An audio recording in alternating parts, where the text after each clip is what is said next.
But if you're a young, beautiful girl and you're on this huge show, you mentioned off air, like you'd feel like you don't have a seat at the table because everyone's trying to pull the strings and tell you where to stand and tell you what to do and tell you to look like this and tell you to wear this.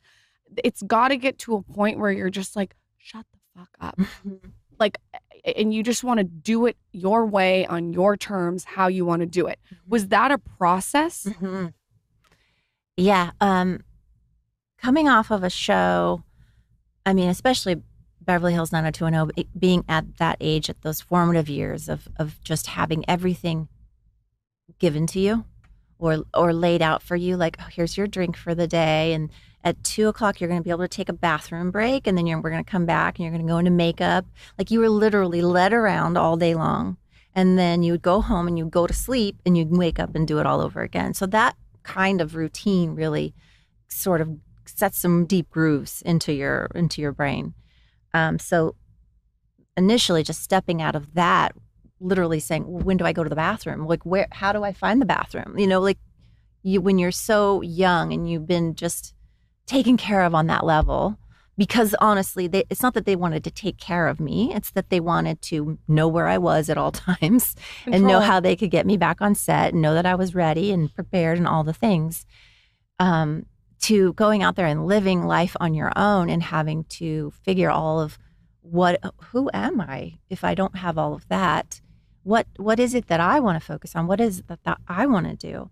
I was fortunate enough to become pregnant very early. I was 24 years old, and I was able to, at that point, take all of the attention that I was putting on myself and all that pressure I was putting on myself and put all of that attention on the baby. And I'm putting her needs first and taking care of her. So I think that I was so fortunate. And that's one of the reasons why I feel like I am so grounded. And I don't enjoy focusing on myself so much. It really actually makes me a little crazy when I start to get too wrapped up in me and where and what and how. When I put my focus back on my kids, back on my husband, back on my dogs, everything just sort of falls into place. So it was trying to learn how to do that for myself, which was tricky. I used to call my grandma, and I when I was like, 19, and I'd be like, I feel depressed. I feel depressed about A, B, C, D. And she used to say to me, get outside yourself. And it's the best advice. It's like, stop. It's self-indulgent. It's slightly narcissistic to just be wallowing in yourself. And it does get boring. You have to get outside yourself. You have to get interested in other things, curious. It makes you feel better. And that makes total sense what you're saying about your daughter. It's like taking care of something else. When you had your first baby at 24, are you married at this point? We were not married yet. Not married. And how quickly did you have another baby? Well, we got married 4 years later. That was not my choice. I would have gotten married earlier and just done the whole 9 yards right away. But my husband at the time, Peter, he wanted us to have a solid boat. And the ocean that we were sailing in was really rocky. There was a lot going on. So he needed to feel a little bit more certain. And so we got married 4 years later.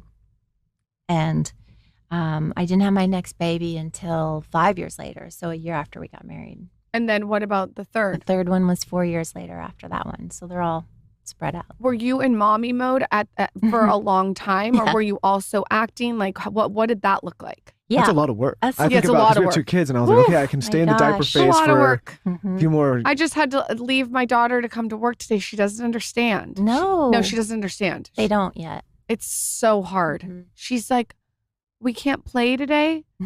And I'm trying to explain it when I leave. I said, I'm going to say work. That. I'm going to leave the podcast. So I can buy you toys. Yeah. It's hard. It really is hard. Yeah. I was fortunate enough to be able to bring my kids with me to work.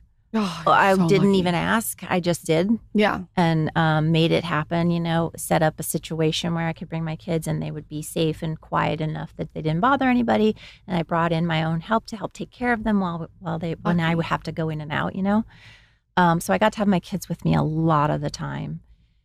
But it is hard to juggle all those things, especially as a young mom. I was very young, and their dad was busy doing traveling a lot for different roles and movies and stuff. So it was a lot of time was just me and the girls and our Nina, who's helped me raise my daughter since since they were born.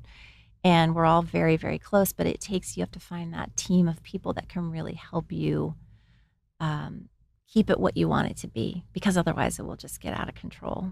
I have a selfish question. When you look back and as you were working and bringing your kids, are you happy that you showed that work ethic to your kids, or do you wish you took more time off? I always think about this for myself. I'm wondering. Well, I wasn't able to sort of design my own schedule. I kind of had to work whenever it came. Right. So they just understood that when it's time to work, mom's going to go to work, and we're probably going to go with her, and it's going to be a lot of fun because they have great snacks there, and there's a lot of nice people. So I was lucky in that respect, but it was, that's the one thing. When I'm with my kids, I'm 100% with them. When they were little, I focused completely on them and